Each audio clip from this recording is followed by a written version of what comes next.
Hello everyone, मेरा नाम doctor Pranav Kumar है। मैं शैल्बी हॉस्पिटल में as a consultant spine surgery and endoscopic spine surgery हूँ और पिछले 16 वर्षों से स्पाइन सर्जरी के फील्ड में काम कर रहा हूँ। मैंने ज़्यादातर काम इंग्लैंड में करा है और वहाँ पे ये रूल होता था कि कोशिश यही होती थी कि ऑपरेशन से बचे, क्योंकि ऑपरेशन का टाइम कम मिलता था और लंबा वेटिंग लिस्ट होता था। और दूसरा, साइंटिफिकली बात करें तो ज़्यादातर लोगों को ऑपरेशन की ज़रूरत नहीं पड़ती अगर स्पाइन की बात करें तो।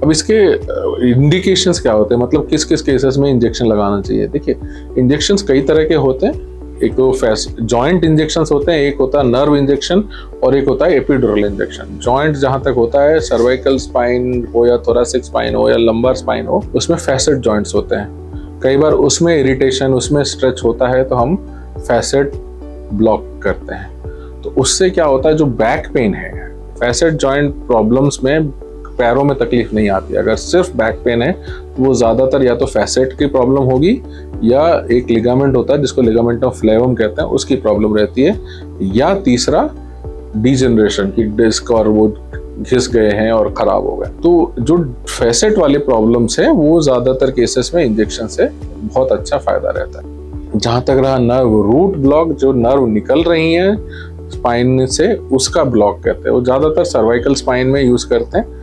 और अगर सिर्फ एक नस में दबाव है कमर में तो वो नर्व रूट ब्लॉक कहलाता है।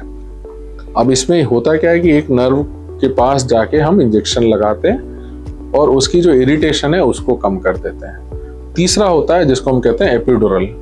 एपिड्यूरल मतलब ड्यूरा के बाहर। जो ड्यूरा वो होता है जो परत हमारे नसों को और स्पाइनल कॉर्ड को प्रोटेक्ट करता है, उसके बाहर जो परत है उसको स्पेस कहते हैं, वो होता है एपिड्यूरल स्पेस। तो हम उसमें जाके, एपिड्यूरल स्पेस में जाके वहाँ पे इंजेक्शन लगाते हैं ताकि वो नसों में जो इरिटेशन है वो कम हो जाए। अब लोग पूछते हैं कि सर इंजेक्शन लगा लिया तो सब कुछ हो जाएगा क्या? नहीं, ऐसा नहीं है। इंजेक्शन लगाना ही सब कुछ नहीं है। अगर मैं कहूँ कि ये ऐसा है कि आप गाड़ी चलाने गए और चाबी भरा और घर पे जाके सो गए, उससे गाड़ी नहीं चलती है। गाड़ी चलती है जब आप चाबी भरने के बाद गियर लगाएं, क्लच दबा के गियर लगाएं, फिर एक्सेलरेटर दबाएं तो गाड़ी चलेगी। और आपको एक्सेलरेटर से के साथ में स्टीयरिंग भी ध्यान से रखना पड़ता है, तब जाके ठीक होता है। सेम इंजेक्शन के बाद हमें इतना टाइम मिल जाता है कि हम मांसपेशियों में जो जकड़न और वो नसों में जो इरिटेशन है वो कम करने के बाद जो हमारा टाइम मिलता है उसमें हम अपने बायोमैकेनिक्स, मतलब जो कमर की एंगल्स हैं उसको करेक्ट करने के लिए मांसपेशियों पे जो कमजोरी आ रही है उसको ठीक करें, और जो स्पाइन पे जो बायोमैकेनिक्स डिसएडवांटेज हो रहा है इतने समय से उसको करेक्ट करें। जब आप बेसिक्स पे जाएंगे तो अगर नॉर्मल उसको बेसिक को अगर ठीक कर लें, अगर जो प्रॉब्लम है उसको ठीक कर लें तो फायदा मिलता है। दूसरी चीज है, लोग पूछते हैं कि कितना महंगा होता है।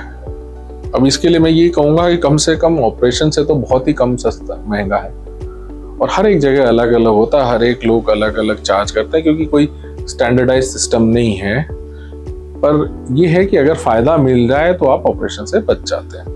अब इसमें लोग पूछते हैं कि कितने दिन का रुकना पड़ता है ऑपरेशन, मतलब इंजेक्शन लगाने के बाद। तो देखिए, जहाँ तक मेरा सवाल है, मैं या फिर इंग्लैंड में जब हम करते थे तो हम एडमिशन नहीं करते थे। क्योंकि वहाँ पे बेड चार्जेस लगते थे और खर्चा ज़्यादा होता था ट्रस्ट को।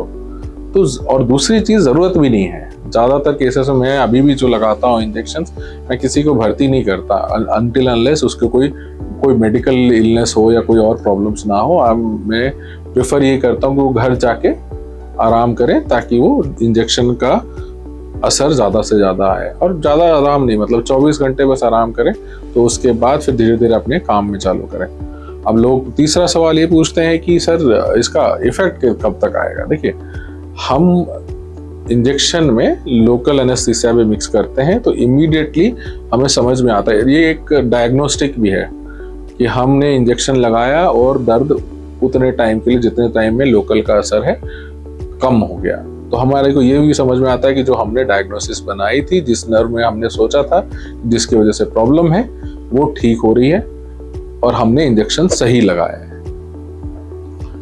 तीसरा अब ये रहता है कि इसके बेनिफिट्स क्या रहता है। बेनिफिट देखिए, सबसे बड़ा बेनिफिट है कि आपकी जो नर्व इरिटेशन है और जो स्वेलिंग है नसों के चारों तरफ और डिस्क है जो सूजा हुआ है, उसकी स्वेलिंग को कम कर देते हैं। और स्टेरॉइड यूज होता है इसमें ना। लोग पूछते हैं कि सर स्टेरॉइड यूज कर रहे हो, उसके नुकसान तो इतने सारे होते हैं। देखिए, हम मैसिव डोजेस में नहीं ले रहे हैं, हम छोटे डोज में ले रहे हैं। हर एक चीज के लिए आपको तोप चलाने की जरूरत नहीं है। आप छोटे से बंदूक से भी जंग जीत सकते हैं। अगर जंग जीतने के लिए बंदूक की जरूरत है तो तोप क्यों चलाना। स्टेरॉइड भी वैसा ही है। देखिए, दुनिया का अगर हम सबसे अच्छी दवाई सूजन को कम करने की माने तो वो स्टेरॉइड है। पर उसके साइड इफेक्ट्स हैं। मैं ये नहीं कह रहा कि साइड इफेक्ट नहीं है, मैं ये कह रहा हूँ कि इसको साइड इफेक्ट को कम से कम करते हुए उसके अच्छे इफेक्ट्स को ज़्यादा से ज़्यादा इस्तेमाल करें तो वो फायदेमंद रहता है। इसमें लोग पूछते हैं कि किन किन केसेस में नहीं कर सकते, कि ज़्यादातर वो लोग जिनको ब्लड थिनर्स मतलब खून पतला करने वाली दवाई लग रही होती है, उसमें आप इंजेक्शंस अवॉइड करते हैं कम से कम 3 से 4 दिन। उसके बाद आप लगा सकते हैं। लगाने के 1-2 दिन बाद आप आराम से वापस से 24 घंटे बाद आप आराम से स्टार्ट कर सकते हैं और इसके फायदे अच्छे रहते हैं। तो इसलिए मैं ये कहूँगा कि अगर आपको सजेस्ट करा जाता है कि इंजेक्शन लगाना है तो आपको उसके लिए जाना चाहिए, क्योंकि एक तरीका है कि डॉक्टर आपको ऑपरेशन से बचा रहा है, तो आपको शुक्रगुजार होना चाहिए। पर ये है कि ध्यान रखना है, ये हर एक चीज़ का इलाज दवाई नहीं है, वैसे ही हर एक चीज़ का इलाज इंजेक्शन नहीं है और हर एक चीज़ का इलाज ऑपरेशन भी नहीं है। Thank you.